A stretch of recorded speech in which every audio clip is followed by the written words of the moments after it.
Hey everybody, it's Paul Macaluso, the Multifamily Renegade. In today's video, I want to go over my 12-point checklist for acquiring multifamily property. Now, I use this exact checklist every single time I buy a multifamily property, and it basically has resulted in turning me from a broke nobody into a multi-millionaire multifamily property owner. So with that being said, if you guys want this checklist, I'm going to leave a link in the description below. You can download it for free, no big deal.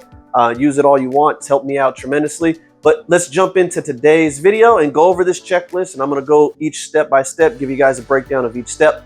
So step number one is you want to find pro-landlord environments that you are going to be investing in. That means that the laws that govern the relationship between tenants and landlords are in the favor of landlords, okay? And that's pretty self-explanatory. You want to be somewhere where you're welcomed as a landlord, and that gives you leverage in case, God forbid, something happens and you run into a dispute of one form or another with a tenant. So you want the law on your side. Number two is no matter where you're investing, you want to make sure that you have strong market fundamentals in that market. You want to know what the population growth is, what the median household income is. You don't want to be in a stagnant market or a declining market. You want to be in a market that has strong fundamentals, that is actually growing and benefiting. Third step, you guys want to define your investment. Now, this is very, very important. Not a lot of people really put too much thought into defining their investment.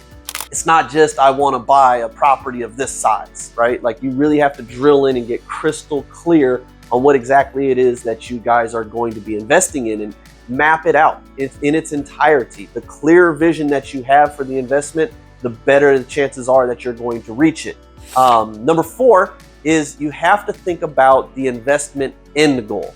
So what is the end goal for this investment? Are you portfolio building and you're just going to hold on to it forever and never sell it? Is this going to be a quick flip to generate some cash to move on to something else? Is this going to be something that you want to do the BRRRR strategy with? Whatever it is, you guys have to think about the end goal from the jump, all right? Number five, you guys want to think about how to fund the deal, right?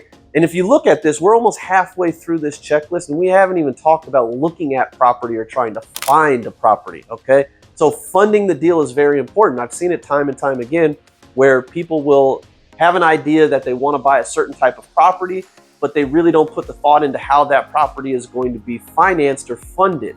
And then they find the property, and unfortunately, the type of funding that they thought they were going to be able to get is just not a possibility. So you want to make sure that you have the funding figured out before you even find the property. Number six, what valuation method are you guys going to be using when you're looking at these properties? There's a bunch of different ways that people can look at properties to evaluate them. Some people look at it on a cash flow basis. Some people look at it on a cash on cash return. Some people are looking at an internal rate of return. So you have to figure out how you're going to be evaluating the property. Then number seven, you have to identify the deal. See, we're already halfway through this process before we start to figure out how to identify the deal. There's a bunch of different ways that you can go about identifying the deal. And when you look at what your clearly defined investment goal is, or your clearly defined investment and the end goal, this makes things a whole heck of a lot easier when you're going through the identification period of the process to find a viable investment for yourself. Number eight, you guys have to understand sellers' mindsets, okay?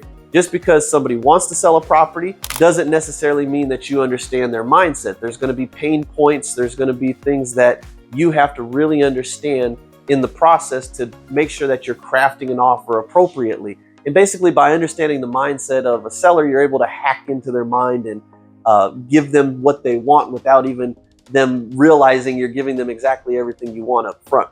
Moving on to number nine, you guys want to write the actual offer, okay? When you write these offers, by understanding the mindset and understanding how you're going to fund the deal, understanding what your end goal is, having your investment clearly defined, allows you to create the right type of offer that's going to have the highest chances of success. Now, after you get your offers accepted, you have to go through the due diligence process, which is our step number 10. When you're going through your due diligence, there's several things that you guys want to make sure you're looking at. Financials are very important. The leases are very important. The physical inspection is very important. Do not flex on the physical inspection. Make sure you walk every single unit. It's very, very important. Sometimes people are out of state where they're buying and they trust or put too much trust in their representation, and you have to make sure that you physically go through the property. If you're not able to go through the property physically yourself, you better make damn sure you have somebody that you can trust that is going to go through the property thoroughly to make sure you know what you're getting yourself into.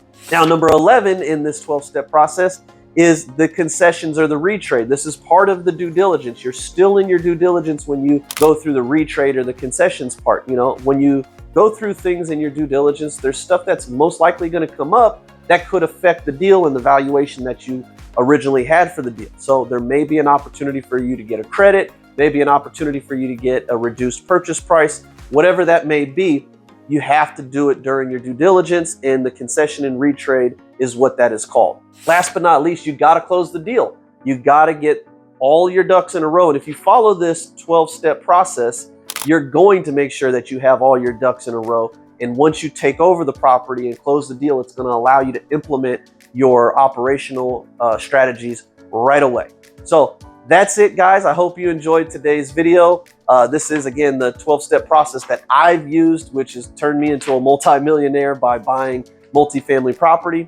Hope you liked it. There's going to be a link in the description below, so go ahead, click on it. You can download this for free and use it all you want. It's great. It'll help you out a lot. So thanks again for watching. If you like this video, give it a thumbs up. Leave a comment below. Let me know what you thought about the 12-step process. Don't forget to download it. The link is going to be in the description below. And as always, if you haven't already subscribed to the channel, make sure you do. I try to drop 2 videos a week for you guys. So if you like what you're hearing, make sure you subscribe and hit that notification bell. Thanks, guys. I'll catch you in the next video.